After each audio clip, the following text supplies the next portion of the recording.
Adik-adik, tahukah Anda kisah Samson yang kita kenal sebenarnya diambil dari hikayat Nabi bernama Syamun Al-Ghazi, salah seorang nabi dalam Islam yang pernah dikisahkan oleh Nabi Muhammad dan lekat dengan muasal Lailatul Qadar. Dalam Islam sendiri, ada ribuan nabi dan rasul, namun yang wajib diketahui dan dikisahkan hanya 25 nabi seperti yang kita kenal sekarang. Samson atau Syamul Al-Ghazi adalah salah satunya nabi yang diutus untuk Bani Israel.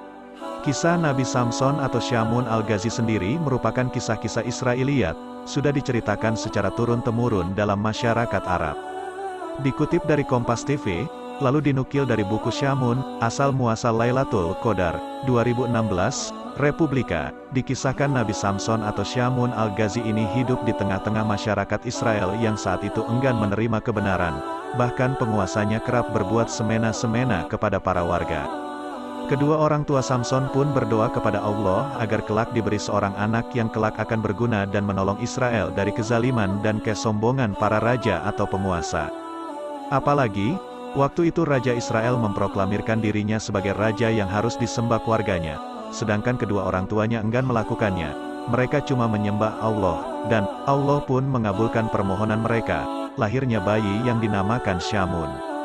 Samson pun lahir dan tumbuh menjadi sosok cerdas dan kuat, bahkan dikisahkan ia punya kekuatan yang melebihi anak seumurannya. Ketika tumbuh dewasa ia pun memiliki banyak pengikut dan disegani. Ia pun menjadi hakim, tapi kerap enggan menyetujui kezaliman yang dibikin para pembesar maupun penguasa Israel, bahkan kerap menghukum orang-orang yang berlaku tidak adil ataupun menuhankan sang raja.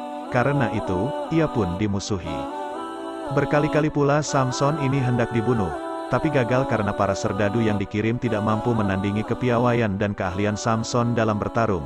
Ia diberkahi tubuh sekuat baja dan gerakan selincah angin hingga sulit dirobohkan.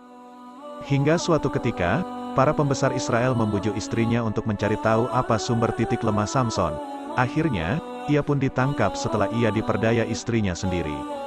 Samson pun disiksa dan ia berdoa kepada Allah, jika ia diberi kekuatan oleh Allah, maka akan dihancurkannya orang-orang zalim ini yang telah perbuat kezaliman. Allah pun mengabulkan permintaannya dan Samson menghancurkan orang-orang zalim itu. Kuilnya dirobohkan dan orang-orang yang dipenjara dibebaskan. Ia pun berjanji akan menjaga, ibadah dan berbuat kebaikan selama 1000 bulan lamanya. Nabi Samson pergi meninggalkan kaumnya yang dianggapnya sangat sulit untuk diajak berubah itu. Tapi ia tetap mencintai Israel, terutama kaumnya yang lemah dan harus dibela. Akhirnya, ia pun menyendiri. Itulah jalan hidup yang diambil Syamun, hidup mengasingkan diri di sebuah gua pedalaman hutan. Di sana ia melakukan meditasi dengan disiplin yang berat, sesuai sumpahnya kepada Allah, beribadah terus-menerus, tapi juga melindungi kaumnya tanpa terlihat. Dan apabila ia mendengar adanya praktik kezaliman penguasa atau bangsa penjajah asing pada Bani Israel, ia akan menghancurkan kejahatan itu pada malam hari dengan sekejap. Ia jadi sosok pahlawan misterius bagi Bani Israel. Ia pun memilih menjaga kaumnya sendirian dan tidak ada yang tahu, hingga ia pun dikisahkan tidak punya pengikut hingga wafat. Kisah Samson atau Syamun ini turun-temurun sejak zaman sebelum Rasulullah, dikisahkan oleh Ibnu Katsir dalam Qisasul Anbiya, atau kisah para nabi. Suatu ketika Nabi Muhammad mengisahkan sosok ini ketika para sahabat berkumpul. Beliau pun mengisahkan kepada para sahabat tentang sosok seorang di padang mahsyar kelak, seorang yang nabi dengan kekuatan besar dan memiliki kebaikan setara lebih dari 1000 bulan. Sosok itu adalah Syamun Al-Ghazi, tapi ketika kelak di padang mahsyar, cerita nabi, ia sendirian dan tidak punya pengikut. Tapi, ia berada di surga. Bagaimana cara bisa berbuat kebaikan seperti Syamun? Tanya para sahabat.